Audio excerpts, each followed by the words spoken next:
Thank you so much for joining us today for what looks to be an exceptionally great time to be having this conversation about the new Congress and the new administration and issues around poverty and opportunity. I'm delighted to introduce our three sponsors organizations today.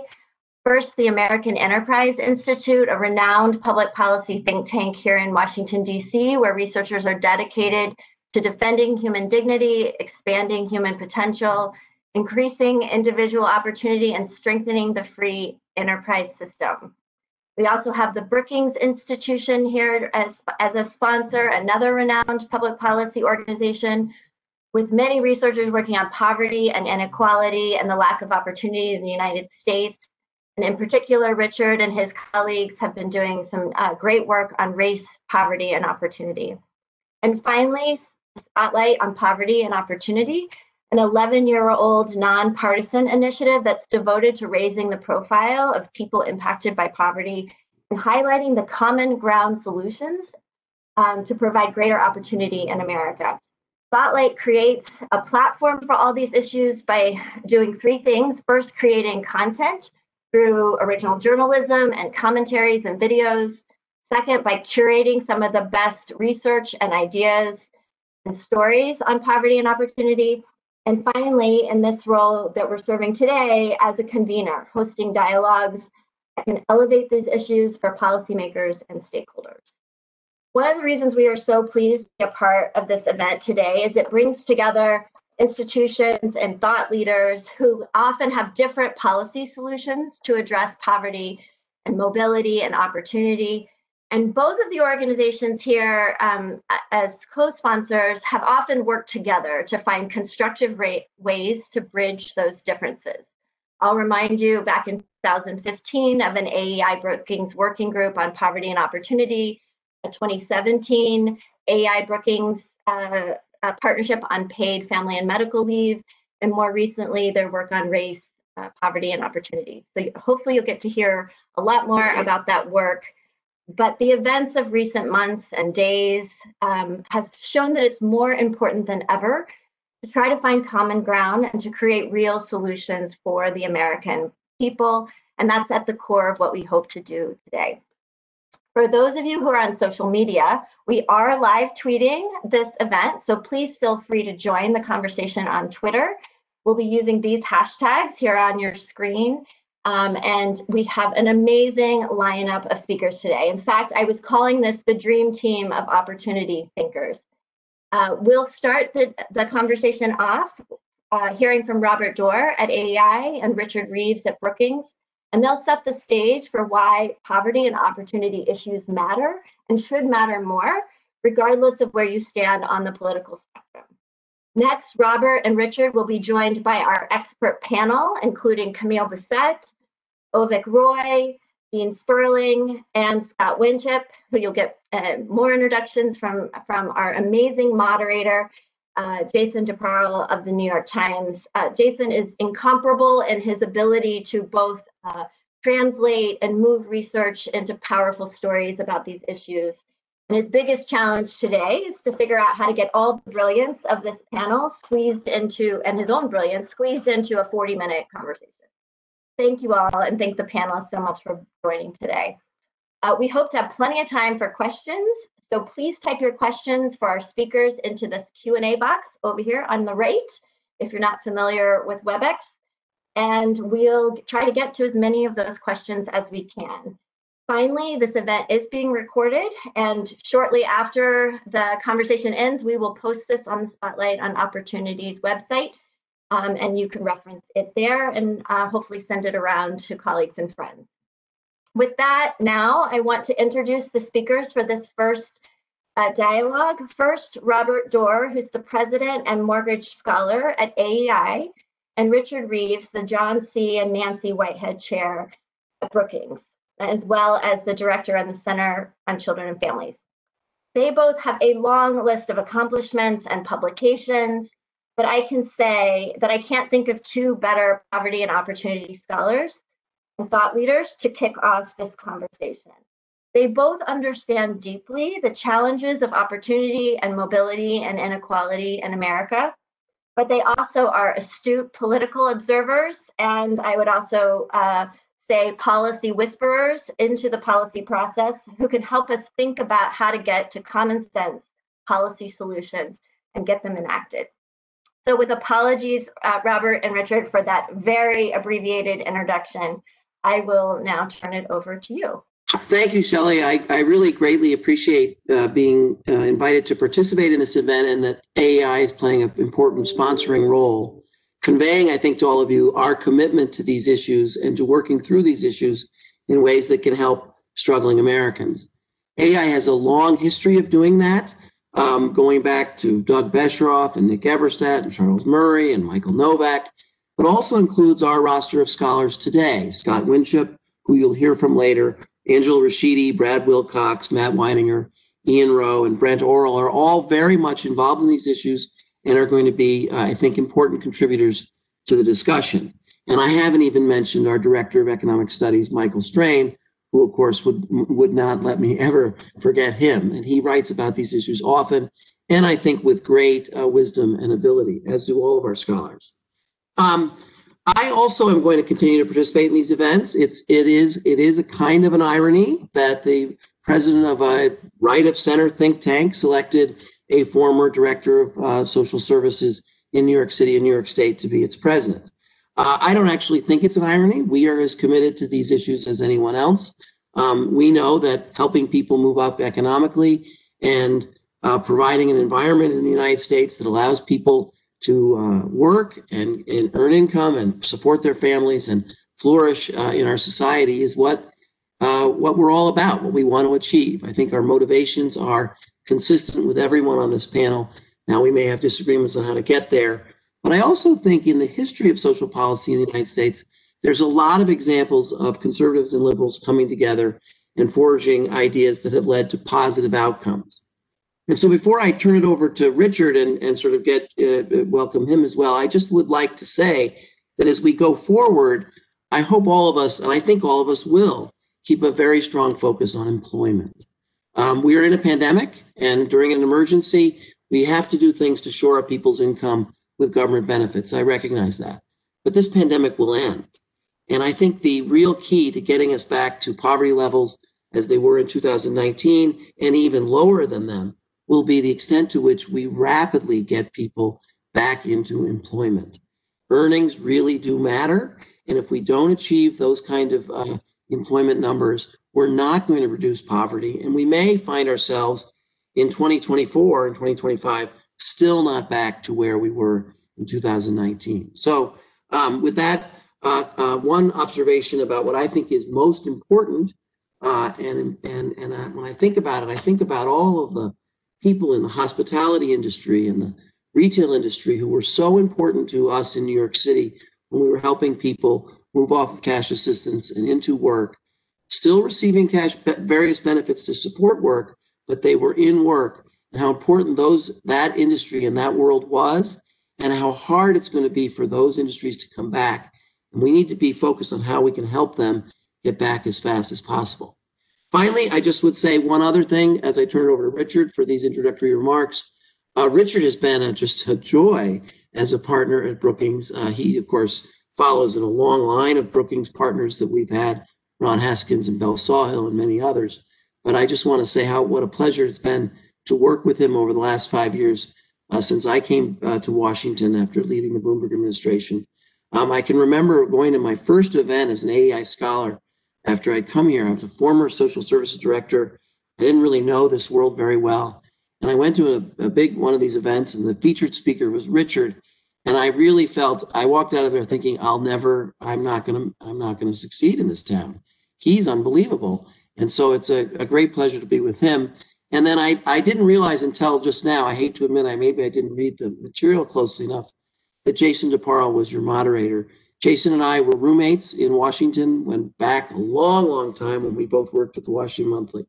And he's been such a tremendous participant in all of these discussions over the years, written some marvelous books. And so you are right, Shelley, you've assembled the all-star panel and an all-star group. Well, Robert, I'm flushing with embarrassment at what you've just said. Thank you. There's also a danger, of course, in this kind of event that what I think of as praise inflation can set in. So I'm just going to. So I will not attempt to respond in kind, but please take it as read that all of that is reciprocated in full. But I don't want to kind of get this. Otherwise, we could spend too much time on that. But I really do appreciate your words, Robert, and the partnership we've been able to form. So I'm going to use just a couple of minutes to try and frame this from my own point of view, and obviously welcome everybody and thank you for joining and our partners for doing this. Why is poverty bad? What does it look like, and what should we do about it? I'm going to try and look at it from that kind of perspective. Like, we just take it for granted poverty is a bad thing, but why is it? And the way I think about it is it's bad for a few reasons. Number one, it's bad because it's just simply an obstacle to living a good life according to your own lights. What is it? Being able to having agency over one's own life. It can just get in the way of being able to live a full life today. So it's a barrier to agency today. Secondly, poverty is a barrier very often to opportunity tomorrow, one that can pass on from one generation to another generation to another generation. In fact, Scott Winship and I are doing some work on multi-generational poverty and the inheritance of poverty.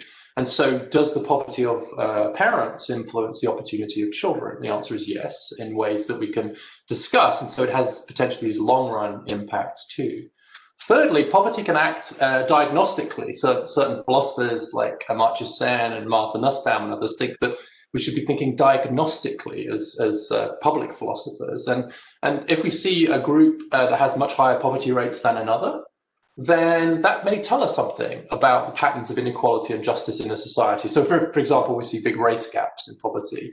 And we want to know why. We want to see what that's telling us. And so it can be an important symptom of other kinds of inequality. Lastly, poverty matters because it can be a badge of inclusion and respect. Back to Adam Smith's idea of being able to afford a linen shirt to show your face in public, the famous line. Of course, today, wearing a linen shirt means you're a member of the upper middle class, professional group. But back in Adam Smith's day, it was a sort of basic good and almost a price of admission to full inclusion in society. And so if poverty rates are such, or poverty is deep enough to exclude people, that's why social inclusion is a preferred term in many European countries, where I come from. But to the extent that poverty does exclude people, it should be seen not just as a technocratic failure, but as a democratic failure. So for all those four reasons, I think we can argue that poverty really matters. What does it look like? It's also important, I think we'll probably focus on income today. And that's obviously a very straightforward way to think about income, but poverty, of course, has many faces. We need to think about poverty multi-dimensionally. You could be poor in terms of your housing, in terms of your family, in terms of your education, your neighborhood, and so on. And so the multi-dimensional nature of poverty, I think, is important to recognize. And indeed, I think that one of the goals of public policy is to make poverty in one domain less consequential for poverty in another domain. Is to decluster disadvantage, to use a phrase that Avner de Shalet and Jonathan Wolfe have used. And so that just if you're poor, if you're income poor, does that also mean you're housing poor, education poor, family poor, neighborhood poor, etc.? Do those things necessarily run together? And so I do think it's important to take a step back and think about that. And to some extent, I think the goal of public policy is not just to reduce income poverty, although it is, but also to reduce potentially the consequences of income poverty for other goods in life. And that may be an argument where you get into issues around public goods and so on. Thirdly, what do we do? Well, I'm going to leave that to our expert panel by and large, but I do think it is important, I think, to make a plug for the combination of both public policy and private agency. The idea that poverty can be solved, that you can be lifted out of poverty, to use that telling verb, simply through pure technocratic finesse is actually disrespectful of agency and people's ability to propel themselves out of poverty. On the other hand, it is crazy to imagine that public policy does not have a huge role to play. The poverty rate, just in terms of straight income among the over 65s, would be 40% today, absent social security. It's actually 10% because of the presence of social security, a 30 percentage point gap in measured income poverty as a result of deliberate public policy. So I think we should be aware that public policy can be very important too. So poverty has many faces, it has many costs, but there are solutions available to us. Those solutions will require a combination of personal agency and responsibility and intentional public policy And that's what I hope that we'll be able to hear more from our expert panel on today. So with that, I'll hand over to Jason to run this excellent conversation. Thank you again for inviting me to join you. Well done, Richard. It's a very interesting concept about declustering poverty and making the consequences in one realm less important for another. I would imagine health and education would be close to the top of the list there.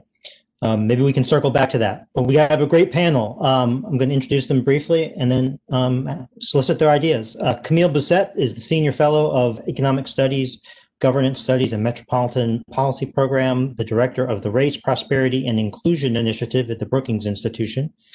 Avik Roy, the President of the Foundation for Research on Equal Opportunity.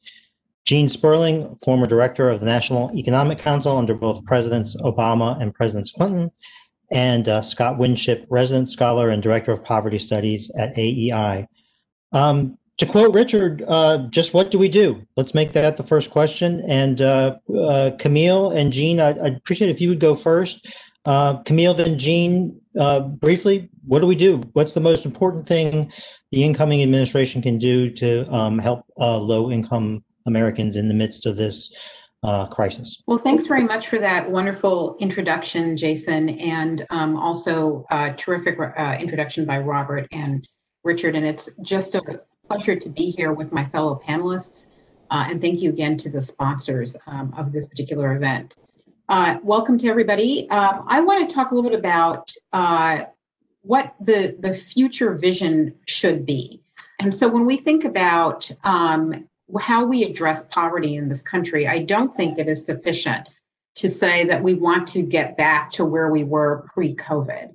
I think it's actually an embarrassment that in this country, a very highly developed country, with the kind of GDP that we have, with the dollar being the king of all currencies, that we have the level of poverty that we did pre-COVID. So there are a couple of considerations when we think about the incoming administration. Obviously, the incoming administration is going to try to get people back on their feet very, very quickly, obviously address the COVID pandemic as quickly as is humanly possible.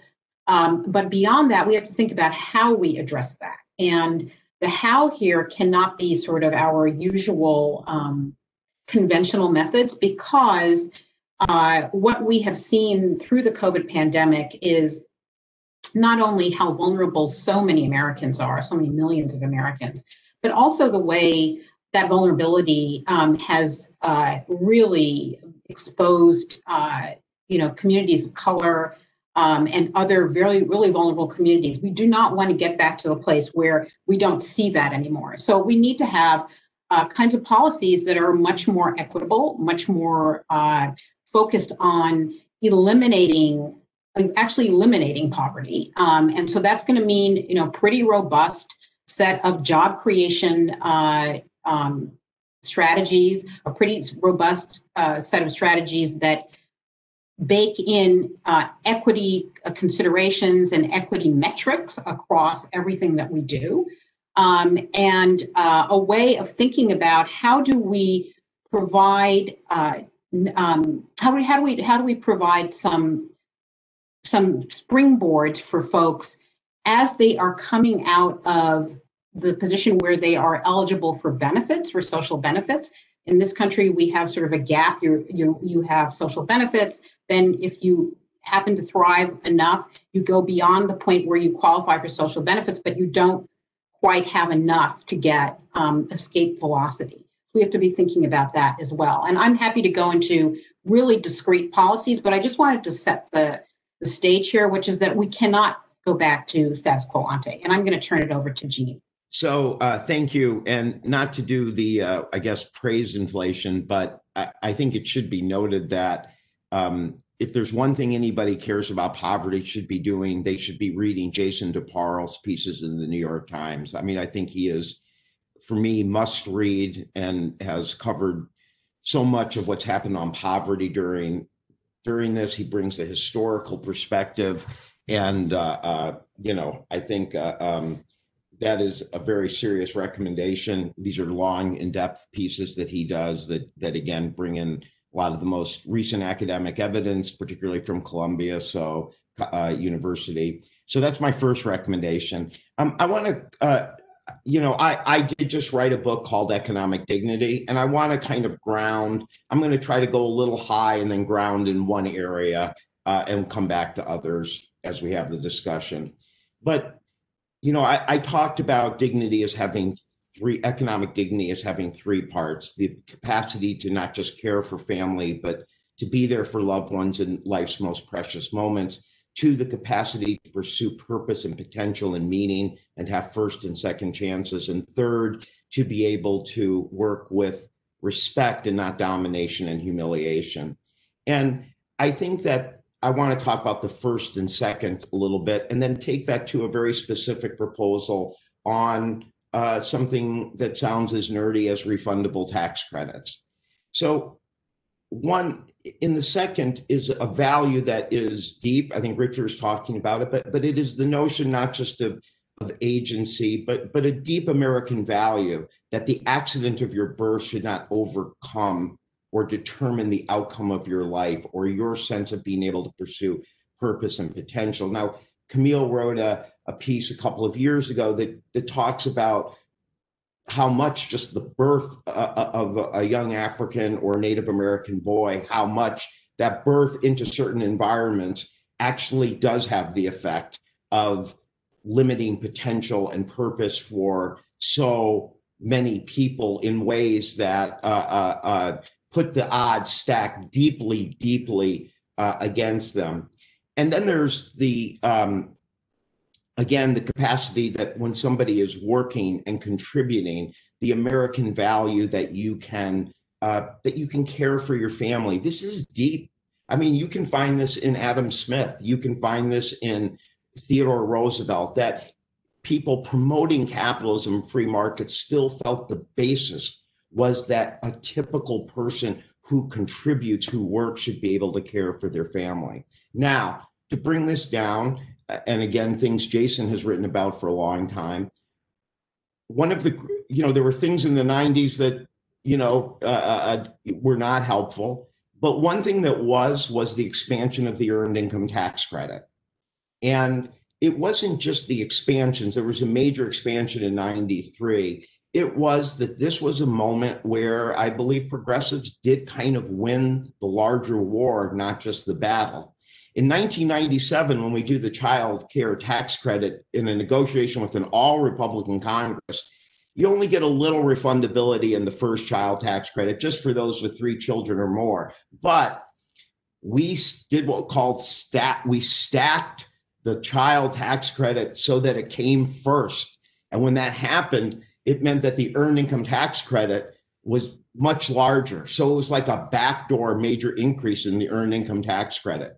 At the last moment, the Republicans realize how we've proposed it, and they break off the whole negotiations. The whole balanced budget negotiations stop with the realization that the earned income tax credit payments are going to get larger, and they're called lucky ducky payments, et cetera. Now, at this moment, you have seen a major convergence. AEI and Brookings both support earned income tax credit. You had several Republican candidates talk about some forms of expansion of earned income tax credit. That is a major swing. And I think part of it is because it is easier for some people of different views to support something that is just so fundamentally tied to work as the earned income tax credit.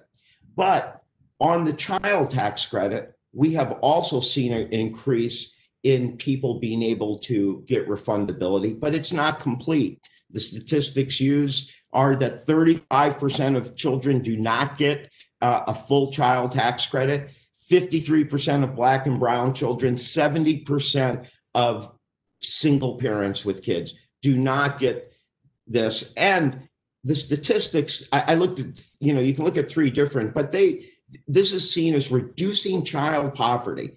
Just making the child tax credit fully refundable reduces from 25 to 50%. Now, where you could run into the difficulty is that people say, aha, this is not the earned income tax credit.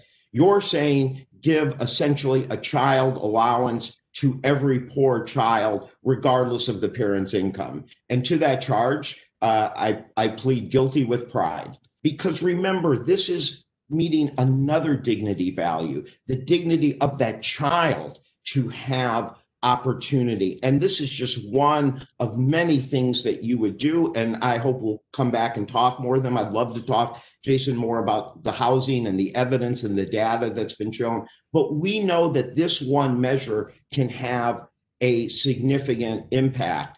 And so the reason why I think that we should be able to move to more bipartisan support is that if people look, they'll realize that this is about the child. It is about the dignity and potential of the child, and therefore the full amount should go to everyone, because essentially it's meeting a second critical dignity value. Secondly, if you actually look at the design of like what is being proposed now, what Joe Biden's going to be proposing, what people like myself call for in this book, it does not have work disincentives. In fact, when you combine a child allowance for poorer children, a full child allowance, with an increase in the minimum wage and an increase in the earned income tax credit, you are helping that child while actually increasing the work incentives for a parent to go to work if they can, because they're going to get a higher minimum wage and they're going to get a higher earned income tax credit. And because the child tax credit does not phase out, there's no disincentive to go into the work. So I do believe that this view of, to me, of a stronger earned income tax credit, a stronger minimum wage, and a child allowance is a critical thing that we should be able to come to on basic American values of dignity. And to bring it to today, what is rumored to be in the Biden package is to support what's called the American Family Act proposal. And at least it's going to be, I think, a temporary proposal as he proposed in the campaign. And this not only brings the child tax credit from $2,000 to $3,000, it brings it for children under 6 from $2,000 to $3,600, but makes it fully refundable. So for those children right now, often poor children, often children of single parents who are not getting a full credit, instead of perhaps getting $800-900, they would get a full $3,600 per child. This would be a dramatic move on child poverty. I feel confident this will be in Biden's proposal. And I think that even if the full child tax credit is not made permanent and long-term, this aspect of full refundability, which is really a child allowance, is something we should come together on and agree on in attacking child poverty. Gene, great job in grounding us in some specifics. Scott and then Avik, do you want to respond? Sure. Thank you, Jason. And it's a pleasure to be on this panel. I don't think it's possible to inflate the impressiveness of my co-panelists. So I won't try. Apologies if my background, I'm moving with the sun, had some technical difficulties this morning, and now I fear you're all looking at my dirty dishes in the background. I would say, so I think the way to think about anti-poverty policy and politics over the next year or two is to think about first, what happens while we're in the pandemic, and then second, kind of what do we want to argue about once we're out of the pandemic, with the things that we would have argued about in 2019 as well. The American economy on the eve of the pandemic was incredibly strong. Poverty was at an all-time low. Middle-class incomes were at an all-time high. The unemployment rate was at a 50-year low. And so I want to agree with something Camille said about, that getting back to the pre-pandemic economy isn't sufficient. But boy, it's the most important thing that we could do right now to reduce poverty. And I think the goal ought to be returning to that pre-pandemic economy as soon as possible. The way to do that, I think, is obviously to get everybody vaccinated as quickly as possible.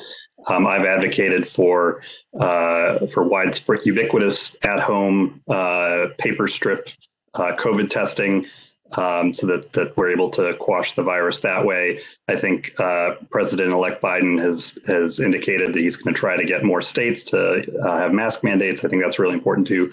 So that's sort of the top 4 out of 5 items on my list of how you reduce poverty in the short term.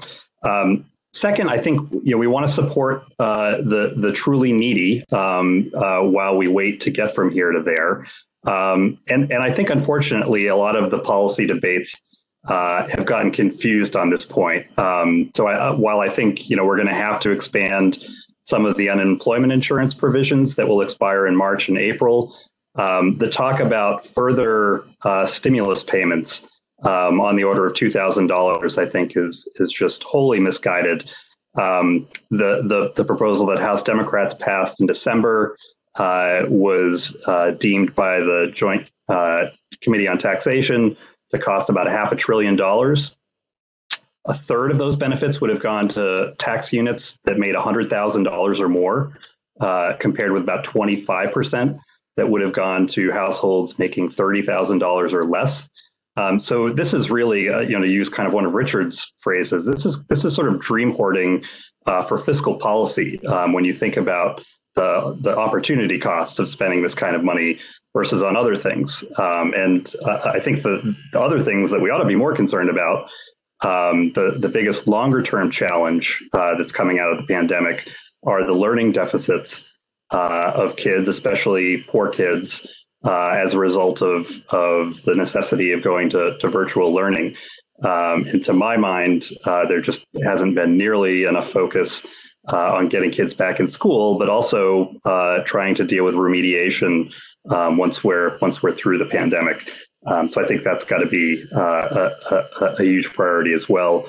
And then finally, I think we can sort of get back to debates about reducing poverty, expanding opportunity, and we could get more into that later. I would argue that our record on reducing poverty in the United States is actually really underappreciated and pretty impressive.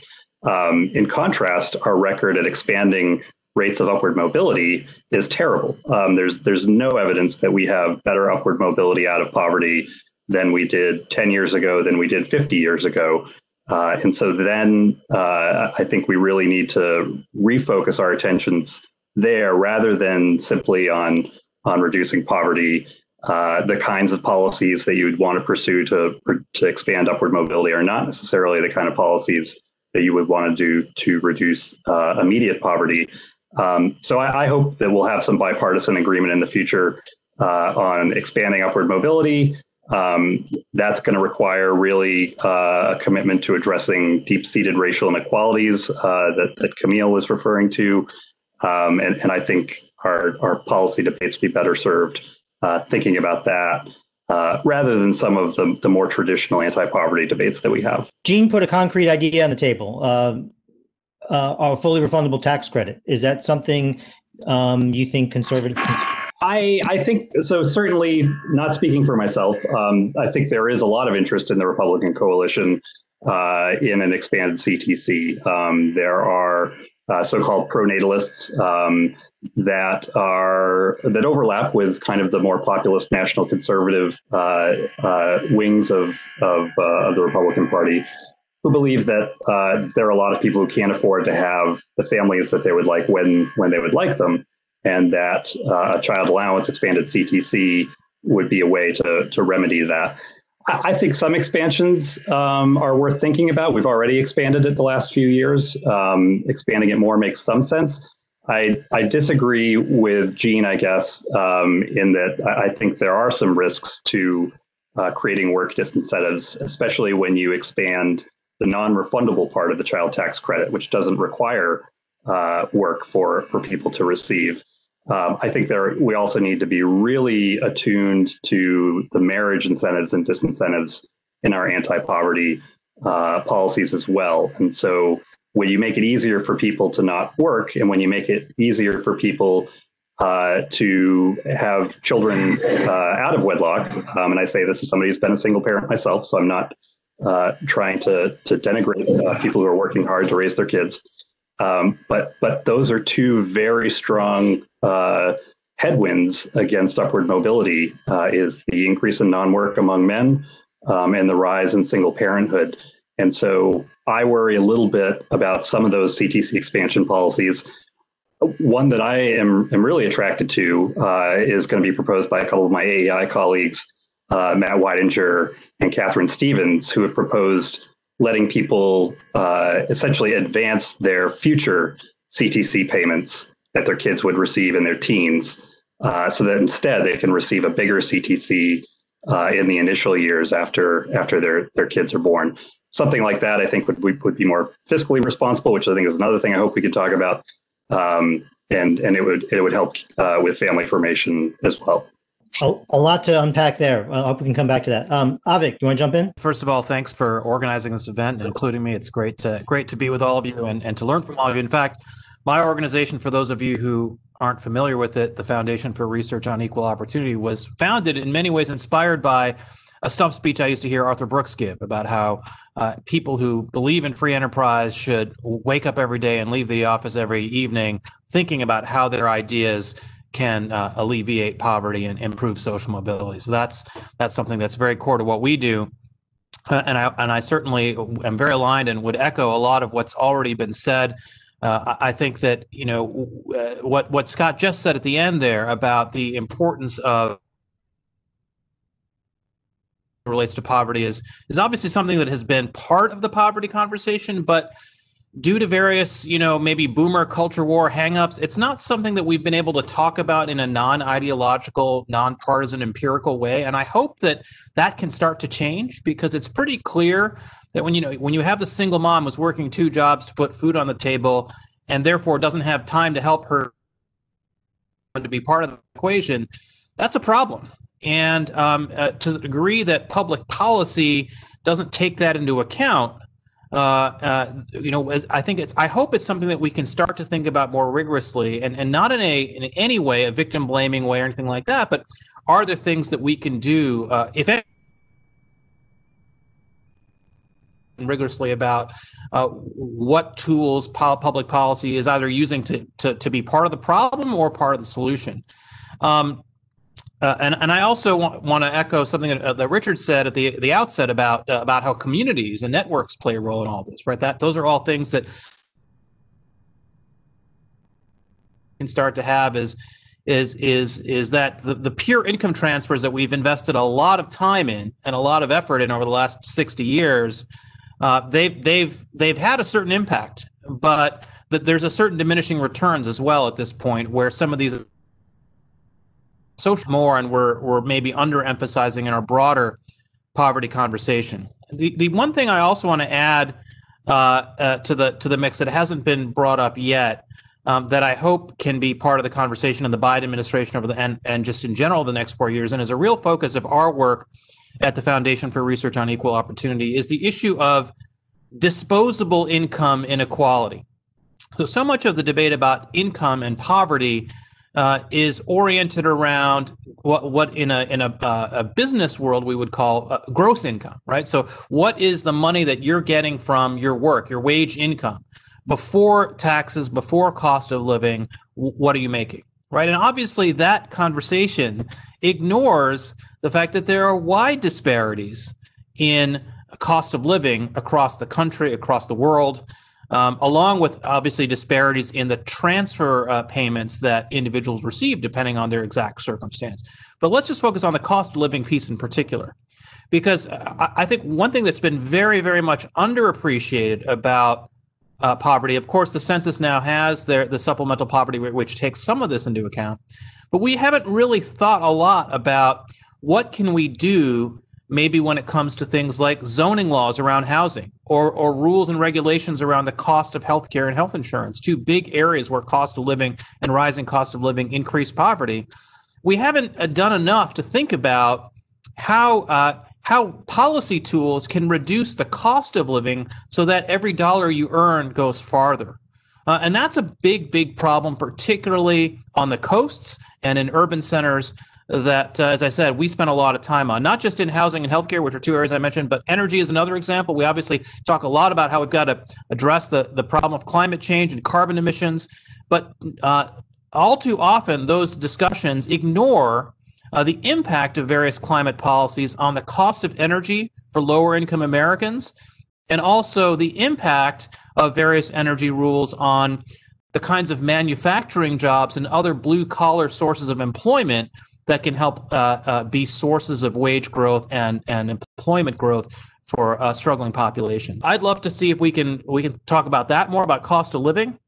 And I'd love to also think, just as an open-ended question, how can we bring family formation into the conversation in a way that is bipartisan, non-ideological, empirical, because it is so important according to all the evidence that we see. Specific policy on the table. The most dramatic policy change Congress has made since March has been in the area of unemployment insurance, both by broadening the universe of people who can qualify for it and raising the benefit. Is that a template for something that the Biden administration and Congress should do more of? Is that an important building block for future economic security for low-income Americans, or is it a one-time aberration? I do think that there is a lot of energy. I perceive that there's a lot of energy on the center left around making some of these more permanent. My own view is that the unemployment insurance provisions were done incredibly well, in particular, given how little time Congress had to sort of respond in those initial days of the pandemic after the national emergency was declared. I think they've got to be only temporary ones. I think in some ways they have been traditional recession fighting tactics. The federal government's spending more on extended benefits for people who are long-term. Should it just be the amounts you think should be temporary, or do you think the expanding the universe of workers should also be temporary? So I would only expand the amounts. I would not expand the universe of people, the self-employed, for instance, who were made eligible. I think that merits a lot more thinking than we've given it so far. And I think in particular, the sort of top off, the $600 initially and the $300, even that I think probably went further than it needed to, given how much we spent. We spent $3 trillion last year on all these provisions. But it's certainly not something that I think we ought to continue moving forward. It strikes me that this issue is an example of a broader philosophical tension. I heard you begin by saying it's not good enough just to go back to where we were. I think I heard Robert Doar and Scott say in various ways we were enjoying a lot of success with the public policy regimen that existed pre-COVID, that child poverty rates had fallen to historic lows. There was success to build on. So I think there's a tension between whether we want to build back or build back better. And it strikes me that, say, the expansion of unemployment to cover more workers might be one realm in which that would play out. But please jump in. Yeah, absolutely. Thanks very much for that. So a couple of things. The first is when you asked about the unemployment, particularly unemployment insurance changes that have been made during the pandemic, I would say that we really do. I think having expanded the universe of people who are eligible is extremely important. And the reason I say that is that although we tend to think of the pre-pandemic economy as particularly robust, it was not robust for low-income workers. And many of those low-income workers were workers of color. It was not robust for them because their wages were low. It was not robust for them because they didn't have benefits. It was not robust for them because they were stringing together 2 to 3 jobs. So we're talking about a whole class of folks, millions, tens of millions of Americans and their families who were incredibly vulnerable and in an incredibly fragile financial state. We do not want to go back to that. And so having something like the Pandemic Unemployment Assistance Program, which expands to independent workers, I think is particularly important when we're thinking about the equity elements of this pandemic and pandemic recession and where we might want to end up. So I want to make that fairly clear. The second thing is, I do want to say that when we think about sort of the underlying assumptions around how we get this economy moving and how we get it moving in an equitable way. I mean, one of the things that I think deeply concerns me is that I think there's often a lack of acknowledgement from some of our Republican colleagues that there's huge Black-white inequality. There's huge white-Hispanic inequality. There's huge, Native American and white inequality. And those inequalities have consequences. They have consequences for our economy. They have consequences for children. They have consequences for our families. And those kinds of inequalities cannot be solved with conventional approaches. And that's why the kinds of proposals that Jean was talking about are particularly important.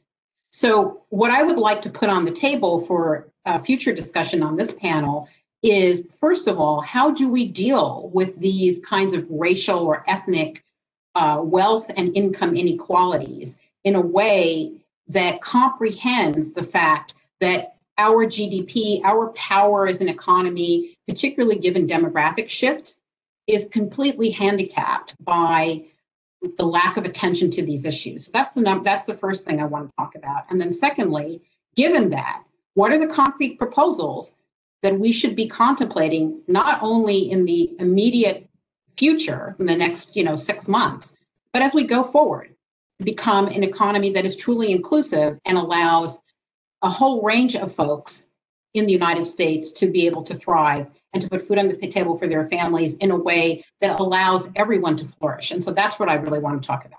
I want to give Scott and Avik a chance to jump in here, but let me just, before I do that, throw out one other area where I think some of these issues might be joined, and that's the issue of food assistance. Along with unemployment insurance, a lot of attention paid in the crisis about rising food insecurity rates, debate about whether they're measurement issues, whether they're really rising or whether they were elevated more than was known previously.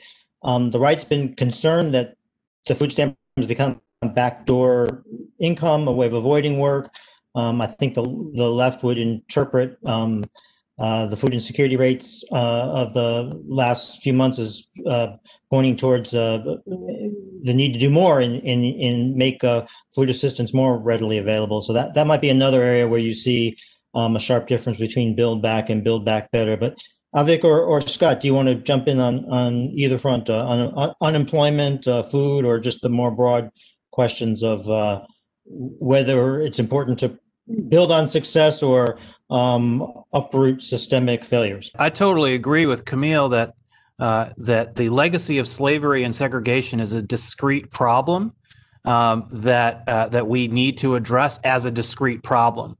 But I was surprised after she said that she then pointed to what Gene Sperling was pitching as the innovative solution to that discrete problem, because the policy solutions that we're talking about here, things like the child tax credit, EITC, these are solutions that have been around for literally decades. These are not novel solutions to the problem of addressing the legacy of slavery and segregation. So absolutely, we have to address the legacy of slavery and segregation. I think a lot of Scott's work actually points out, in terms of looking at some of these social indicia of things like networks, communities, family formation, et cetera, show that the legacy of slavery and segregation is one of the biggest intractable problems that we're dealing with here, that require a non-traditional approach. Simply just transferring income, while it has been helpful, has not sufficiently solved that problem. So absolutely, we need to address it, and we need to think of it differently than quote unquote people of color. The problem of the legacy of slavery and segregation is a very different problem than the problem of voluntary immigrants to the United States who came here for economic opportunity and largely have gained it, depending on what generation they're at. So that's point number one I'd make. And point number two is, it's important to note that pre-pandemic, we did have the lowest unemployment rates for all ethnic groups: African Americans, Hispanics, Asians, whites, and also the disparities on a percentage point basis between whites and non-whites in terms of the unemployment rate were also at record lows in the fall and winter of 2019.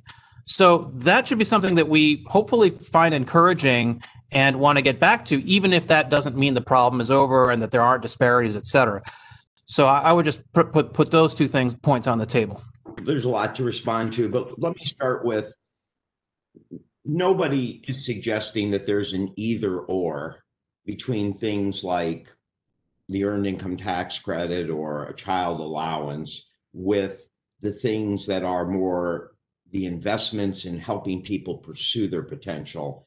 I've spent my life and my time in the policy circle supporting both and supporting both. So I just don't think, because we talk about one, you know, I can speak for Camille in saying that we are rabidly for quality early childhood, tremendous support for the whole child and all the ways that give people support, et cetera. So this is not an either or at all. It's just a limit of time on what we want to talk about, but they are both absolutely critical. And I hope that the people who are supporting getting back to school and worry about low-income kids are going to be there in the years to come. I hope they'll be joining us when we're looking for more funds for low-income schools to make sure that kids have the mentoring, the individual tutoring, the technology, and the ongoing support and college advisory and all the things that often are not supported in the appropriations process. So I hope that we'll come together on that. A second point I want to make is that Gene, let me jump in for just a second. Clarify what you mean by either or. Either what, or what are the two either's? So one is that you're focusing on kind of more income issues where you're supplementing wages or you're giving a child allowance, where you're giving income versus things like empowering people with education and support networks and social connections and things that may have more opportunity, more allow people to have the independence and tools. You don't think it's either subsidizing income or incentivizing productive behavior? You think you can do both? You need to do both. I don't know anybody. I mean, I certainly don't support one or the other. I think it's a combination, but it goes to a second point too, that I do think part of the hidden story of poverty and economic suffering in our country is the negative cycles that people get into. I mean, losing a job or having to make a dollar stretch is tough, but like losing your home, eviction, not being able to put food on the table, these are devastating from a human dignity point of view. But this kind of long-term unemployment, eviction often has negative long-term consequences for people. So we don't have to get into the whole debate of 600 versus 300, but the fact is the average unemployment benefit before COVID covered 33 to 55% of your wages, didn't last long, and didn't cover well over half of the workers in our country. That does affect people's downward cycles, and that does affect their children. And one place where you can see these coming together is housing. Right now, we face an immediate issue on not allowing evictions and long-term suffering for families that will hurt their children simply because people were alive during the great pandemic. On the other hand, you've seen the research from Raj Teddy on a Clinton initiative, moving to opportunities, the importance of children coming, being able to have the ability to move to opportunities. The earlier they got there had greater effects. And you saw the second study they did with Larry Katz and others that showed when there's a kind of a navigator with them, actually helping them navigate landlords, which places to be, that you had 50% as opposed to 19% moving upward. So something like housing is a great example of how we need to provide the support right now so people don't lose homes and have downward cycles. But we can also think of that as a strategy for upward mobility, greater social connections. So these things can work together. Thank you, Gene. We have 225 or more people online, I think, eager to get in. Scott or Avik, do you have anything quick to say to wrap up before we move to questions? If I could jump in real quick, just to expand on Gene's point, I think the housing point is a great example of a place where left and right might think about things slightly differently, but where there might be some room for overlap. I think most people on the right would be skeptical of the idea that, say, if we just expanded the amount of money available for public housing or for Section 8, that in itself would lead to greater upward mobility for those recipients and their kids.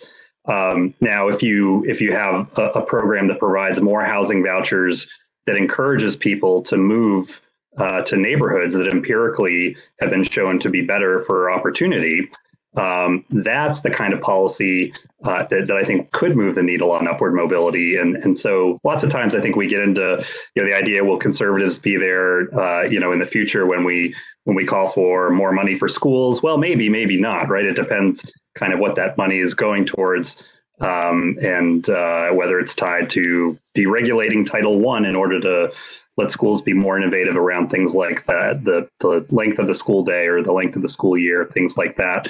Does it promote more educational choice? So I think that's where a lot of the disagreement probably comes through. It's not so much supporting spending or not supporting spending. It's what are the details that are behind some of these proposals. I think the sign of a good panel is a frustrated moderator. There's lots more I have on my list to ask, but I'm going to hand the mic over to Shelley and cede some time to the audience to get involved. Yeah, Jason, keep your camera on because I probably can come back to you. And I'd love Richard and Robert to come back on too, just to layer in, I think, some questions from the audience that we've been getting all along. So if you guys can jump back in as well, that would be great.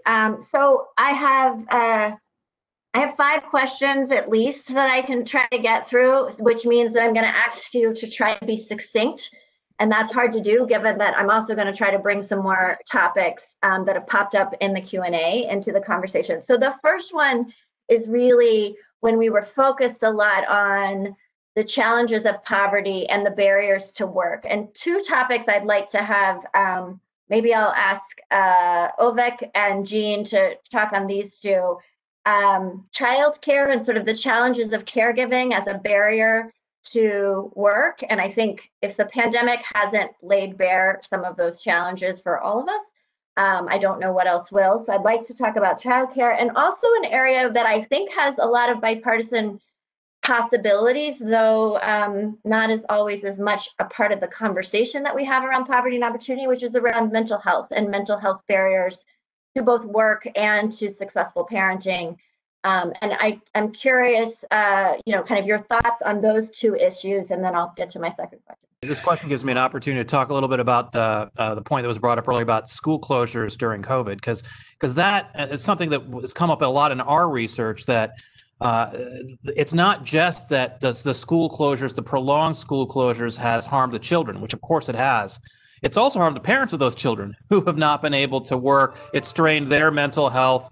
There's been all sorts of challenges, there has to be a reckoning here with the fact that we've had prolonged school closures that are not tied to evidence about COVID transmission. When it comes to children under the age of roughly 10 to 12, there's very little evidence that those younger children are transmitting COVID. This is the experience we have in Europe. This is the experience we've had here. And yet, in so many parts of the country, teachers' unions in particular have gone out of their way to prevent in-person learning from continuing, particularly for these younger populations where in-person learning is essential. They cannot learn on an iPad or a laptop, even if they have the broadband connection on the laptop to begin with, which they often do not. So this is an incredibly important problem, and the 2 things together, the child care and the educational outcomes, that it's been, I think, very frustrating to see anti-scientific school closures in these younger populations in particular. Jean, in particular, do you see sort of promise on bipartisan movement on either of these issues, as Ovik's really laid out some of the big challenges here? We obviously agree it'd be better for kids to be in school now. We could have a debate. I think it is completely the just historic failure of this past administration to deal with COVID, but that's a debate that's going on all the time. But remind me, your initial 2 questions were on the childcare. So let me tell you one thing. 2 points there on the childcare. One is, I have something not as maybe sophisticated as Avik has, but in my book, I talk about the economic dignity purchasing power, that we should be looking at what people have. Now, you have more economic dignity purchasing power if, for example, the US government helps do more on healthcare and childcare. If you have to spend less of your money on that, but one issue maybe we'd agree on is that childcare has much more devastating impacts on people's income where you live if you're in a childcare desert. And childcare often is, I call it the most regressive tax on work that there is for a lot of people. So the higher minimum wage and the higher earned income tax credit, as I say, help increase that. So would more childcare support help lower that regressive tax on work. And the only thing I'd say on the mental health side is I do, and again, this would be a huge disagreement. I don't think we disagree about incentives to work. I think that there is often a feeling of people like myself that there is just an obsession with it that doesn't make sense. Only 4% of people who get food stamps are not working the next year. Only 4%.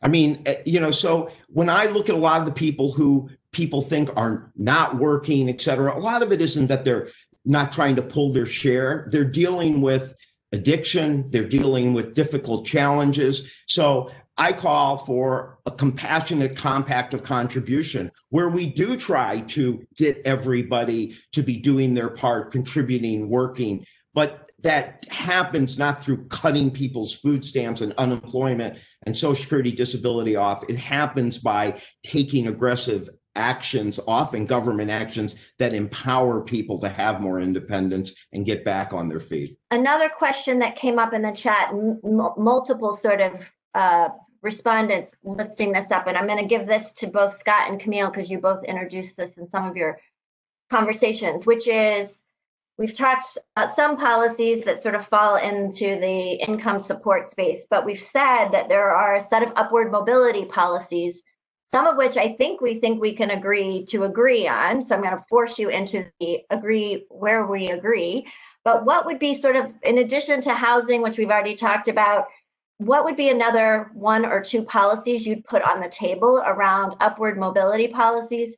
And again, I'll let Camille go first, and then Scott, you can follow up. Thanks very much, Shelley. So I think there are obviously areas where we can agree. I mean, I think it's very important to make sure that people are continually have access to training and to upskilling, but we have to make sure that those efforts are really focused on the jobs that currently exist and will exist in the next 5 to 10 years. So I think, obviously job training and getting people, just back into the, economic mainstream via jobs is clearly something that everybody can agree on. Back to Jean's initial premise, I mean, there's a lot of dignity in working and most people want to work. And, maybe by virtue of their particular personal circumstances or economic development decisions that have been made in the area of the country in which they live, they may not be able to pursue that currently. And so we need to work very, very closely, I think, with local policymakers, state and local policymakers, to ensure that we have a lot of vibrant opportunities for everyone who wants to work and can work. So that's going to require, obviously some federal incentives and dollars, but it's also going to require some creativity and coordination along the whole sort of post high school educational chain, as well as working with companies and a variety of other measures that really get people ready for the workforce of today. Thanks.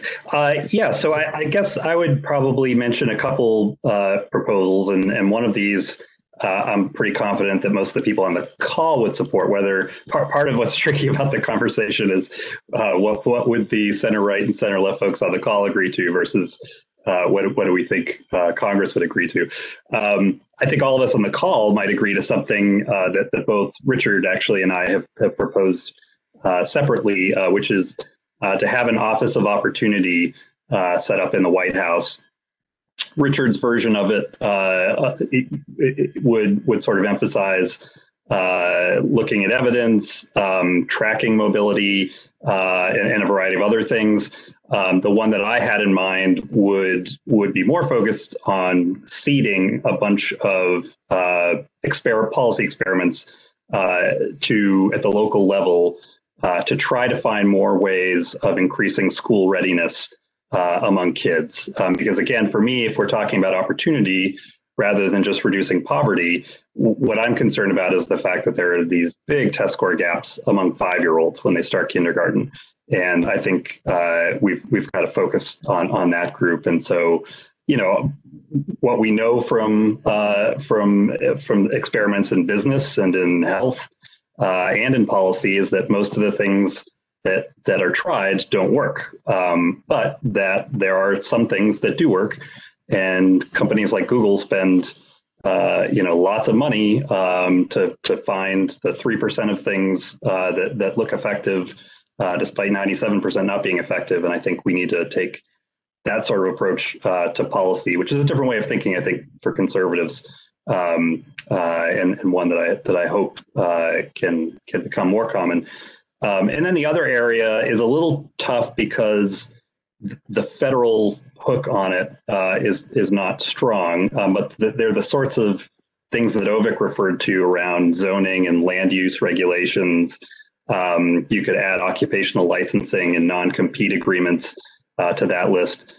Plainly anti-competitive things, regulatory things that increase the cost of living and protect incumbents who are enjoying various amenities. Those end up being really important for opportunity. Where you live is a big deal for opportunity. And if there's ways to get the federal government to pressure states and localities more, or encourage better behavior on some of these things, I think that's got a lot of left-right agreement, even in the Congress, I would say. I also just have one additional point, which is that I do think it's important. I think we all can agree that it's important to have a very vibrant small business sector, and that's particularly important post-pandemic. And we know that everyone is going to need some help, particularly folks who are in those really deeply affected industries and really devastated there. But I also just want to say that I think it's particularly important to focus on minority-owned businesses and to really think about how we get resources to those kinds of businesses as well, because for each person who is successful in maintaining a business, minority-owned business, about 9 people are actually supported. And that is a way of flowing dollars through the economy and making sure that, in general, we get a good ROI on those investments. So I would highly recommend that we think creatively about going beyond the conventional funneling of funds through banks and sort of more conventional financial institutions to make sure that these kinds of businesses are not continually undercapitalized and that they have enough funds to be vibrant and thriving. Just as a little moderator's privilege, I'll sort of link that to the previous question about childcare, because so many in our caregiving economy are small businesses, women-owned businesses, minority-owned businesses. So there might be some synergies we could be baking here that connect to some of the Biden administration's caregiving plans. Richard, I know you want to jump in on this mobility question. I mean, I think first of all, just terrific listening to that conversation. The first point is to make that, particularly given the changes in family life and the labor market, is to recognize that people refuse to live in anything other than a multidisciplinary way, right? So the idea that in the way people actually lead their lives, that education policy, childcare policy, health policy, employment policy, family policy, and indeed moves towards racial equality are separate, is only something that people inventing government departments or university departments would think. To give you one example, we're doing some work right now where we're looking at those people who are living in areas where the schools are most likely to be closed, who have to go to work, they can't work from home because of the nature of their work, they're on their own, raising their kids, they're most likely to be single parents, and they are disproportionately women of color, right? And so what's being revealed in some ways by the pandemic is what we already knew, which is that people are leading integrated lives, not disintegrated lives, especially because now women now make it part of the workforce. And so the question then is like, what do we do, what works? And here I'll just echo some of what Scott said, which is I've actually revised my idea for an Office of Opportunity a little bit in Scott's direction, actually, as a result of his work, But I also discovered it's exactly 40 years, almost to the day, since Ronald Reagan abolished the Office for Economic Opportunity, which actually birthed many of the programs we've been talking about today. And it seems to me that the case for re-establishing an Office of Economic Opportunity with some of the skills that Scott talks about to actually see what works, because where I think you can get ground for agreement is around policies that are known to work. So mentoring programs for kids, especially boys of color in K-12, things like the ASAP program in community college, things like Jean's already mentioned, moving to opportunity, et cetera, like trialing error, what works, building that in to the body of the kind of the way the White House thinks about this. So I think if you couldn't reestablish the Office of Economic Opportunity now, 40 years later, then I wonder why, when you could. And one of the big advantages of that is that it would just look at opportunity and poverty. It wouldn't look at education, childcare, employment, as if that's how people actually lead their lives. People are not workers. People don't lead disaggregated lives. And if it was ever true, it's certainly not true today.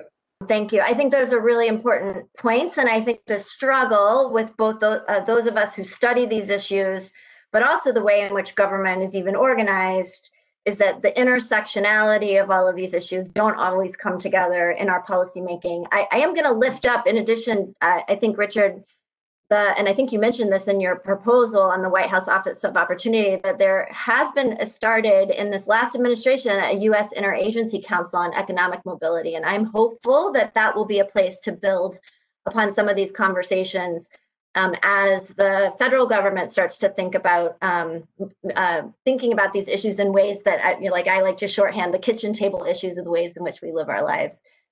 Jason, I'm going to turn to you because I can't pass up the opportunity to pick your brain about some of these issues. And while you are an expert policy wonk as well, I think you also think a lot about how we communicate and talk about these issues, and especially layer in lived experience, putting the personal into the conversation, which, we're having a very good DC wonky conversation here, but how you actually pull that in without, I think, and you've been brilliant at this, and I wish you'd give a master seminar and a lot of journalists about this, without leaving people with the idea that it's a bootstrap individual sort of situation by situation, and the systems don't have responsibility and or culpability in kind of how people are living through very hard and struggling times. I wonder if you could just reflect a little bit on this kind of issue of how you take all of this brilliance policy thought and